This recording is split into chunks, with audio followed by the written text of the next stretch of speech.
I don't know, good or bad, but it's come up a lot in the mainstream is like diversity inclusion training and the Yes. effect that's having, and whether that's been positive or whether that's in some people's mind been negative. And I Yeah. shared something with you a few days ago, but conservative commentators got a pretty big following. Matt Walsh did this whole thing on diversity inclusion training has something to do with some of these incidents, and there's less of a focus on safety and having the best people up there flying these aircraft, and it's really about prioritizing you know yeah, diversity and inclusion. So Yeah. just curious about um diversity inclusion, the role it's playing in terms on the labor front.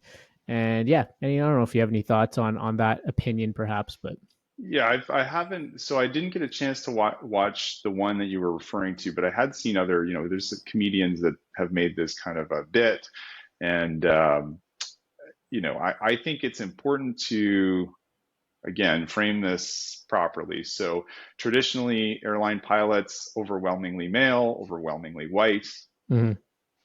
present company included. Uh, and I think airlines are starting to acknowledge, look, we are serving all these communities. We want our employees to look like the communities that we're serving. I'd also say, airline pilot, great job. It's like any other profession. It's got its challenges, but it's very rewarding. So I think you're seeing airlines like United, like Air Canada, and others say, hey, we want to be intentional about including different people groups into our employees, and that includes airline pilots, engineers, all of those very high quality jobs. So I think we can all agree that uh, you know bringing everyone into great jobs is a good thing. That's Mhm. just a motherhood and apple pie statement. And then I think it's also helpful to look at what this profession is. So we've already been talking about some of the dimensions of aviation. It's one of the most highly regulated industries, if not the most on the planet. It has all of these very quantitative hurdles that you have to pass, and for a pilot included, to get a license, you it's not a qualitative assessment Mhm. based on how you look or Mhm. the kind of person that the airlines might want. You literally have to be able to make the field in an engine failure. You have to demonstrate that you can maintain an altitude within a Mhm. very hard number. You have to Mhm. be able to do all of these exercises, and it's not an examiner looking at the person in a I said qualitative, but they're not looking at, hey, is this guy a good pilot or not? Or is this girl a good pilot? Or is this person a good pilot? They're literally looking at, in this event set, did they maintain altitude within that bracket?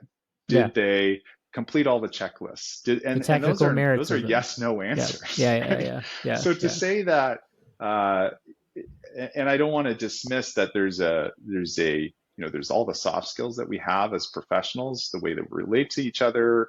Mhm. Crew resource management is becoming even more important than ever, and that's kind of a $10 word to say problem solving in the cockpit. Yeah. And everybody has a different style.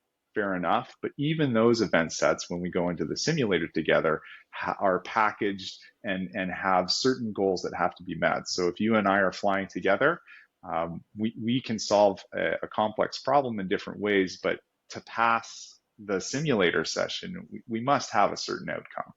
And Mhm. and so for anybody to say, that the person that airlines are going out and finding a certain look of person or certain type of person to fill, their The quotas, quotas, yeah. it it just doesn't really align with how aviation actually works. So yes, I think it's important that we acknowledge that there's an imbalance. We've got to address that, but it's at the recruitment stage that's going to happen, and people won't get through all those stages of training and qualification unless they're true professionals, unless they're Yeah. qualified. And you're not Yeah. going to see anybody in a flight deck that's not qualified. The airline has no mechanism to go out and say, hey, we want to we want to improve our DEI numbers, so we're just going to go get, people that look a certain way. No, it doesn't work that way. Like we have such strict standards, and then you've got to go out and get your hours. So our hour requirements, you have to have thousands of hours, and you have to have command time, and you have to have, all these licenses to even apply. So that is is there obvious to any most pilots, yeah maybe not obvious to the public.